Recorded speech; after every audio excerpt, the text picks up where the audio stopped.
and welcome to TTN, today's top news. I'm your reporter, Shirley Shirk, coming at you with all the top stories. You know what today is. It's WHW, World History Wednesday. Now, before we start, I need to say that I've been preparing all week for this, and I believe I'm ready. Also, Lindina Smirnoff is behind the camera now to test our knowledge about ancient India. We will be right back after the break. Go play tennis at your local tennis court.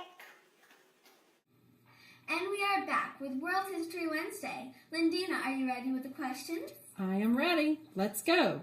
What are some of the similarities and differences in the core beliefs of Hinduism and Buddhism? Well, Lindina, one difference is that the Buddhists rejected the caste system and the Hindus accepted it. Also, a difference is, in Buddhism, their purpose of life is to gain enlightenment, nirvana. But in Hinduism, the purpose of life is to achieve moksha. That means union with their main god, Brahman. On the other side of things, a similarity is that they both use religions, in both religions, they believe in reincarnation. Also, they both use meditation as a common practice, use sutras for their sacred text, and in the past, use both monks and nuns to spread the word of their religion.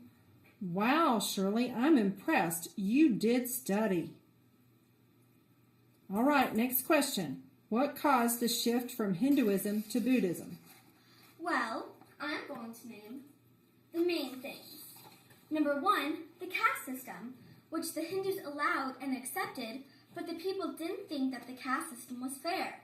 They started to look into Buddhism, and when they saw that Buddhism didn't believe in or allow the caste system, they went for their opportunity. Also, in Buddhism, they didn't do animal sacrifices, which pleased a lot of people because they didn't think that killing animals was right.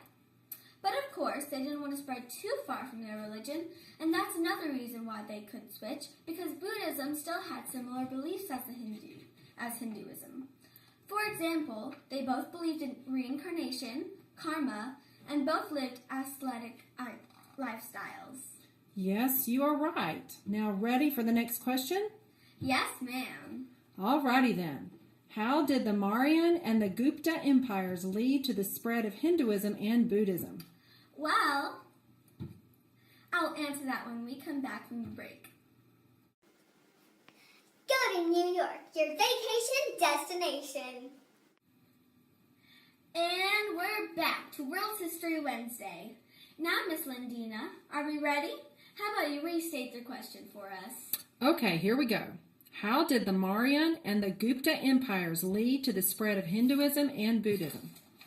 Well, Hinduism had been in India for a long time before the Mauryan Empire.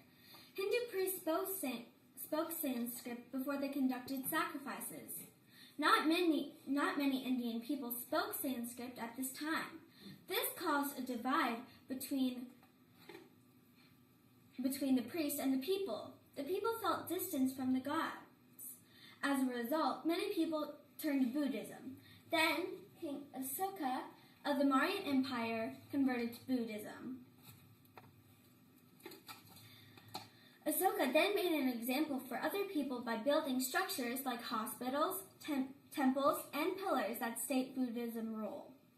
Over time, Hindu and Buddhist beliefs from the north worked to get toward the south. What about the Gupta Empire? Well, in the Gupta Empire, the people who founded it, the Guptas, were Buddhist, but they were very flexible with the religions of the people. The empire spread and lived for a long time. It was known as the Golden Age of ancient India, and because of the peacefulness, I'm sure some people transferred to Buddhism like the founders. Very good. Now after this short break, I will ask the final question. Sounds great. GameStop has the best video games ever online. And you can keep them for as long as you want and then return them for a very cheap price. Go to GameStop.com today. Okay, for the last question of this show, Lindina, take it away. Okay, please tell me where Hinduism and Buddhism spread during ancient Indian civilization. Well, It originated in South Central India and then later spread to Southeast Asia, including places like Vietnam, Burma, and Malaysia. Wow, Shirley, that was amazing. You definitely know your stuff. Why, thank you, Lindina. Well, that's it for this segment of World History Wednesday. Later today, TTN will be interviewing Tori Kelly, so hang around.